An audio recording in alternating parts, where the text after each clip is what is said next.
સ્વામિનારાયણ વિદ્યાર્થી મિત્રો, આપણે ધોરણ 9માં બીજા સત્રની શરૂઆત કરી હતી, જેમાં આપણે યુનિટ 10 ગુરુત્વાકર્ષણ બળ ગુરુત્વાકર્ષણ બળ વિશે અભ્યાસ આપણે કર્યો તો સામાન્ય વાત કરી હતી કે સફરજન પૃથ્વી તરફ આકર્ષે છે એવું શા માટે જોવા મળે છે? કોઈ વસ્તુ ઉપરથી નીચે સુધી આવે છે એવું શા માટે જોવા મળે? ચંદ્ર છે એ પૃથ્વીની આસપાસ ગતિ કરે છે કે બધા ગ્રહો સૂર્યની આસપાસ ગતિ કરે છે, તો આવું શા માટે જોવા મળે છે તેની વાત આપણે આગળના લેક્ચરમાં કરી ગયા હતા. અને આપણે એના પછી એક ટોપિક એવું પણ વાત કરી હતી કે કોઈ પણ વસ્તુ એના દ્રવ્યમાન એટલે કે દળ પર આધાર રાખી. હવે સરખામણી કરી હતી સફરજન અને પૃથ્વીની. સફરજન અને પૃથ્વી બંનેમાંથી દ્રવ્યમાન સૌથી વધારે પૃથ્વીનું છે, એટલે જેનું દ્રવ્યમાન ઓછું હોય તે વધારે દ્રવ્યમાન તરફ આકર્ષાય છે. આપણે પૃથ્વીનું દ્રવ્યમાન વધારે હોવાને કારણે તેનું ગુરુત્વાકર્ષણ બળ બીજા દરેક પદાર્થો કરતાં વધી જાય છે, એટલા માટે દરેક પદાર્થ પૃથ્વી તરફ આકર્ષણ પામે છે. બરાબર. હવે આપણા સૌર પરિવારમાં એટલે કે સૂર્ય હોય તેની આસપાસ ગ્રહો છે એ ભ્રમણ કરતા હોય છે, એવી વાત આપણે કરી હતી. તો સૂર્ય તથા ગ્રહો, હવે એવી પણ વાત કરી હતી કે આવી રીતે ચંદ્ર ગતિ કરે છે લંબવૃત્તિમાં. એવું શા માટે? તો કારણ કે ચોક્કસ આકર્ષણ બળને કારણે ચોક્કસ આકર્ષણ બળ લગાડી લંબવૃત્તીય રીતે ગતિ કરે છે. બરાબર. સંપૂર્ણ એ આકર્ષણ નથી થતું. જેમ કે પૃથ્વી સફરજનને પોતાની તરફ ખેંચી લે એમ પૃથ્વી ચંદ્રને પોતાની તરફ સંપૂર્ણ ખેંચી શકતી નથી. એવું શા માટે? તો કારણ કે એમાં તમે દ્રવ્યમાન જોવા જશો તો અંશતઃ આકર્ષણ લાગતું હોય છે, એટલે કે ચોક્કસ અંતરે આકર્ષણ લાગતું હોય છે, એટલે એની ફરતે લંબવૃત્તિમાં ગતિ કરે છે. બરાબર છે વિદ્યાર્થી મિત્રો? તો હવે આપણે જોઈએ કે ભાઈ પૃથ્વી ચંદ્રને નથી આકર્ષતી પણ બીજા દરેક પદાર્થોને પોતાની તરફ આકર્ષે છે. હવે આપણે ગુરુત્વાકર્ષણ એટલે શું એ સામાન્ય ખબર પડે આપણને કે ગુરુત્વાકર્ષણ એટલે પૃથ્વી પાસે એવું ચોક્કસ બળ છે કે જે દરેક પદાર્થને પોતાની તરફ આકર્ષે છે. પણ આપણે ગુરુત્વાકર્ષણનો સાર્વત્રિક નિયમ વિશે સમજીએ. ગુરુત્વાકર્ષણનો સાર્વત્રિક નિયમ. બરાબર. આ પરીક્ષામાં પૂછાય એવો ટોપિક છે કે ગુરુત્વાકર્ષણનો સાર્વત્રિક નિયમ જણાવો અને તેનું સૂત્ર તારવું. જો ખાલી નિયમ જણાવો એવું પૂછાય તો 2 માર્કમાં પૂછાય છે, અને સૂત્ર તારવો એવું પૂછાય બરાબર છે તો 4 માર્કમાં પૂછાય શકે. હવે આપણે 2 પદાર્થો લઈએ.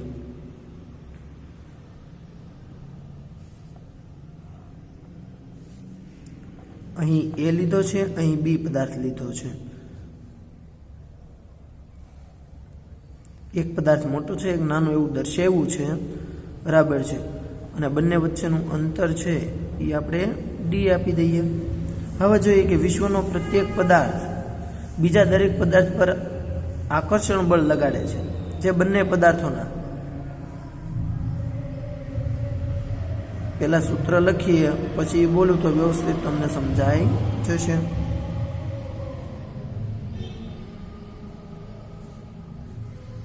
જો આ સૂત્ર 1, આ સમીકરણ 2, જેના પરથી આપણે જોઈએ કે 2 પદાર્થો આપેલા છે, પદાર્થ એ અને પદાર્થ બી. પદાર્થ એનું દ્રવ્યમાન કેપિટલ એમ લઈએ, પદાર્થ બીનું દ્રવ્યમાન સ્મોલ એમ લઈએ, બંને વચ્ચેનું અંતર ડી લઈએ. તો હવે સાર્વત્રિક નિયમ તારવશું તો અહીંયા સમજો, આ એફ એટલે બળ. તો કે વિશ્વનો પ્રત્યેક પદાર્થ બીજા પદાર્થ પર આકર્ષણ બળ લગાડે છે. આકર્ષણ બળ તે બંને પદાર્થના બંને પદાર્થના દ્રવ્યમાનના ગુણાકારના સમપ્રમાણમાં અને આ અંતર એટલે અંતરના વર્ગના વ્યસ્ત પ્રમાણમાં હોય છે. જો નિયમ અઘરો લાગશે પણ આ સૂત્રો યાદ રાખશો તો આવડી જશે. બે પદાર્થ આપ્યો છે, પદાર્થ એ અને પદાર્થ બી, બંને એકબીજા સાથે આકર્ષણ લગાડે છે. એક પદાર્થનું દ્રવ્યમાન કેપિટલ એમ કહી દઈએ, બીજા પદાર્થનું દ્રવ્યમાન સ્મોલ એમ કહી દઈએ. હવે દ્રવ્યમાન કેપિટલ એમ અને સ્મોલ એમ છું, બંને વચ્ચે અંતર કેટલું છું તો કે સ્મોલ ડી. એટલે આપણે પહેલાં એની રૂપરેખા બાંધી દઈએ, એટલે કે બંને વચ્ચે દ્રવ્યમાન, બંનેનું દ્રવ્યમાન કેપિટલ એમ અને સ્મોલ એમ છે, તો બળના સમપ્રમાણમાં કેપિટલ એમ ગુણ્યા સ્મોલ એમ લખી નાખો, એ પહેલું સૂત્ર છું. બીજું અંતર ડી છે, તો અંતર એફ સપ્રમાણમાં 1/d² કરી નાખો. હવે આના પરથી કે વિશ્વનો પ્રત્યેક પદાર્થ એકબીજા સાથે આકર્ષે છે, જો બે પદાર્થો વચ્ચે લાગતું આ આકર્ષણ બળ તે બંનેના દ્રવ્યમાનના ગુણાકારના સમપ્રમાણમાં અને અંતરના વર્ગના વ્યસ્ત પ્રમાણમાં હોય છે. બરાબર. તો આ છે એ ગુરુત્વાકર્ષણનો સાર્વત્રિક નિયમ છે. હવે આપણે આકૃતિ પરથી થોડીક માહિતી આપી દઈએ કે કોઈ એક પદાર્થ, બે પદાર્થો છે, પદાર્થ એ અને પદાર્થ બી, જેમાં પદાર્થ એનું દ્રવ્યમાન કેપિટલ એમ અને પદાર્થ બીનું દ્રવ્યમાન સ્મોલ એમ રાખેલ છે, તથા બંને વચ્ચેનું અંતર ડી લઈએ તો એફ સપ્રમાણમાં એમ ગુણ્યા સ્મોલ એમ, એફ સપ્રમાણમાં 1/d². હવે આને બંને સૂત્ર એક, સમીકરણ 1 અને સમીકરણ 2 ને આપણે ભેગું કરીએ તો એફ સપ્રમાણમાં એમ કેપિટલ એમ ગુણ્યા સ્મોલ એમ છેદમાં d². હવે મારે સપ્રમાણતાની નિશાની કાઢવી હોય તો તમને ખ્યાલ હશે કે સપ્રમાણતાની નિશાની કાઢીએ તો બરાબરની નિશાની મૂકતી વખતે કોઈ અચળાંક મૂકવો પડે, અને ગુરુત્વાકર્ષણ બળની વાત કરેલી હોવાથી કેપિટલ જી મૂકશું આપણે. શા માટે તો કે ગ્રેવિટેશન, ગુરુત્વાકર્ષણ એટલે ઇંગ્લિશમાં થાય ગ્રેવિટેશન, એનો આપણે કેપિટલ જી મૂકશું. એફ બરાબર સપ્રમાણતા કાઢ્યું, એની જગ્યાએ કેપિટલ જી મૂક્યું, બાકી બધું એમનેમ રાખશું, એટલે કે એમ ગુણ્યા એમના છેદમાં d². હવે આટલી ખબર પડે, એફ બરાબર જી એમ ગુણ્યા એમ છેદમાં d². ફરી વખત બે પદાર્થોનું દ્રવ્યમાન, એકનું કેપિટલ એમ, બીજાનું સ્મોલ એમ હતું, અંતર ડી હતું, એફ સપ્રમાણમાં એમ ગુણ્યા એમ, એફ સપ્રમાણમાં 1/d². અને સમય આપણે વ્યાખ્યા શું બોલ્યા તો કે બે પદાર્થો વચ્ચે લાગતું આકર્ષણ બળ તે દ્રવ્યમાનના ગુણાકારના સમપ્રમાણમાં અને અંતરના વર્ગના વ્યસ્ત પ્રમાણમાં હોય છે, જેને ગુરુત્વાકર્ષણનો સાર્વત્રિક નિયમ કહે છે. અહીં પદાર્થ એ નું દ્રવ્યમાન કેપિટલ એમ છે, પદાર્થ બી નું દ્રવ્યમાન સ્મોલ એમ છે, બંને વચ્ચેનું અંતર ડી છે, તેથી એફ સપ્રમાણમાં એમ ગુણ્યા એમના છેદમાં d². સપ્રમાણતાની નિશાની કાઢી ગુરુત્વાકર્ષણનો અચળાંક જી મૂકશું, તેથી એફ બરાબર જી એમ ગુણ્યા એમ છેદમાં d². હવે અહીંયા d² છે એ છેદમાં છે, હું આ બાજુ જવા દઉં તો બરાબર ને આ બાજુ તો ગુણાકારમાં આવી જશે. આ બાજુ સામેની સાઈડ, જમણી સાઈડ જો ભાંગાકારમાં હોય તો ડાબી સાઈડ આપણે લાવશું તો ગુણાકારમાં આવી જશે. તેથી એફ ગુણ્યા d² બરાબર જી ગુણ્યા એમ ગુણ્યા એમ, આવું સૂત્ર એફ ગુણ્યા d² બરાબર જી ગુણ્યા એમ, આવું સૂત્ર બનશે. અથવા આવું ન બનાવવું હોય અને મારે આને સૂત્રનો કરતા કરવો હોય કેપિટલ જીને, કારણ કે ગુરુત્વાકર્ષણનું સૂત્ર તારવવું છે તો કેપિટલ જીને સૂત્રનો કરતા કરીએ તો આ જે ગુણાકારમાં છે એ ક્યાં જશે? ભાગાકારમાં. એટલે એફ d² છેદમાં એમ ગુણ્યા એમ. તો આ છું આપણું સમીકરણ. આનાથી આગળ જે સમીકરણ લેવાનું છે, બરાબર, મુક્ત પતન માટે સ્મોલ જીનું સૂત્ર તારવું એવું કહેશે ત્યારે આ સૂત્ર તો આવશે જ, આનાથી થોડું આગળ લેવાનું છે, બરાબર, ત્યારે ફરી વખત આ સૂત્ર રિવિઝનમાં આવશે. હવે અહીંયા જોઈએ જીનો SI એકમ એટલે ગુરુત્વાકર્ષણનો SI એકમ ન્યૂટન ઇન્ટુ મીટર સ્ક્વેર અને કિલોગ્રામ -2 થશે. કેવી રીતે? તો કે અહીંયા એફ છે એટલે બળનો ન્યૂટન, અંતરનો મીટર સ્ક્વેર, એમ ગુણ્યા એમ, આ તો દ્રવ્યમાન છું એટલે કિલોગ્રામનો સ્ક્વેર. ન સમજાય તો ફરી વખત અહીંયા લઈ લઈએ સૂત્ર પરથી, એફ d² છેદમાં એમ છે. આવા જીનું મારે એકમ તારવવો છે તો એફનો એકમ શું થાય? ન્યૂટન. ડીનો શું થાય મીટર, પણ અહીં સ્ક્વેર છે એટલે મીટરનો સ્ક્વેર. એમનો શું થાય કિલોગ્રામ, પણ બીજો એમ છે એટલે કિલોગ્રામનો સ્ક્વેર. તો આ શું છું એનો એકમ ન્યૂટન મીટર સ્ક્વેર કિલોગ્રામ -2 લખો, અથવા તો છેદમાં કિલોગ્રામ 2 લખી શકો. બે આપણે પદાર્થ લીધા હતા એ અને બી. બંનેનું દ્રવ્યમાન એ કેપિટલ એમ સ્મોલ એમ લીધું હતું, અંતર ડી લીધું હતું. સૂત્રની તારવણી જોઈ લો, એમ ગુણ્યા એમ 1/d². ભેગું કરો, અચળાંક કયો મૂક્યો જી મૂક્યો. આ રીતનું સૂત્ર તારવો, fd² બરાબર gmm, અથવા તો જીને સૂત્રનો કરતા કરો તો fd²/m ગુણ્યા એમ. હવે એકમ તારવવાનો છે, કાં તો સીધો એકમ યાદ રાખો કે ન્યૂટન મીટર સ્ક્વેર કિલોગ્રામ -2, અથવા તો તારવો કેવી રીતે તારવવાનું એ આવડવું જોઈએ. જો આ બધાના એકમ આવડે તો ગુરુત્વાકર્ષણનો એકમ યાદ રાખવાની જરૂર નથી. જેમ કે આ બળનો એકમ ન્યૂટન હોય, ડી અંતરનો એકમ મીટર હોય, પણ અહીં સ્ક્વેર છે તેથી મીટર સ્ક્વેર. એમનો એકમ કિલોગ્રામ હોય, કિલોગ્રામ ગુણ્યા કિલોગ્રામ એટલે કિલોગ્રામનો સ્ક્વેર, પણ છેદમાં છે અને અંશમાં લઈ જઈએ તો કિલોગ્રામ -2. તો વિદ્યાર્થી મિત્રો આટલું યાદ રાખવાનું છે, બરાબર.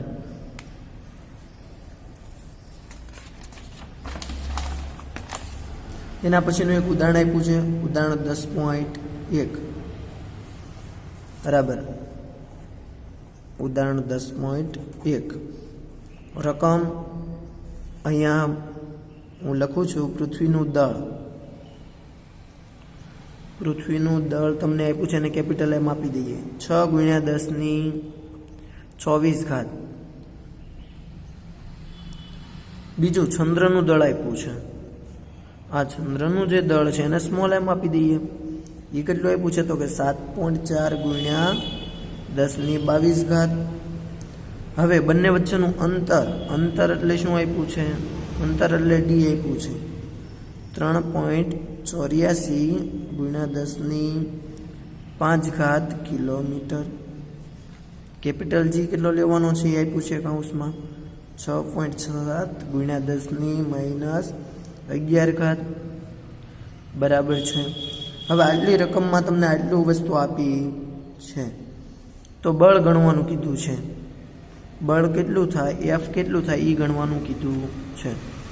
પણ અહીંયા તમે જોઈ શકો છો આ કિલોગ્રામ એકમ બરાબર છે, અહીંયા કિલોગ્રામ એકમ બરાબર છે, આ જીનો એકમ પણ બરાબર છે, પણ અંતરનો એકમ આપણે નાનો એકમ મીટરમાં લેવાનો, એની જગ્યાએ અહીં શેમાં છે કિલોમીટરમાં. તો કિલોમીટરને મીટરમાં ફેરવવું હોય તો આપણે આગળ અભ્યાસ કરી ગયા છીએ કે કિલોમીટરને મીટરમાં ફેરવવા 1000 વડે શું કરવું પડે, ગુણવું પડે. કિલોમીટરને આપણે મીટરમાં ફેરવવો હોય તો 1000 વડે ગુણવું પડે. કિલોમીટર એ મોટો એકમ છે, મોટા એકમમાંથી નાના એકમમાં જવું હોય તો 1000 વડે ગુણવાના, અને નાના એકમમાંથી મોટામાં જવું હોય તો 1000 વડે ભાંગવાના, જ્યારે કિલો એ શબ્દ આપ્યો હોય ત્યારે. તો 3.84 × 10⁵ × 1000 એટલે મીટર થઈ ગયું.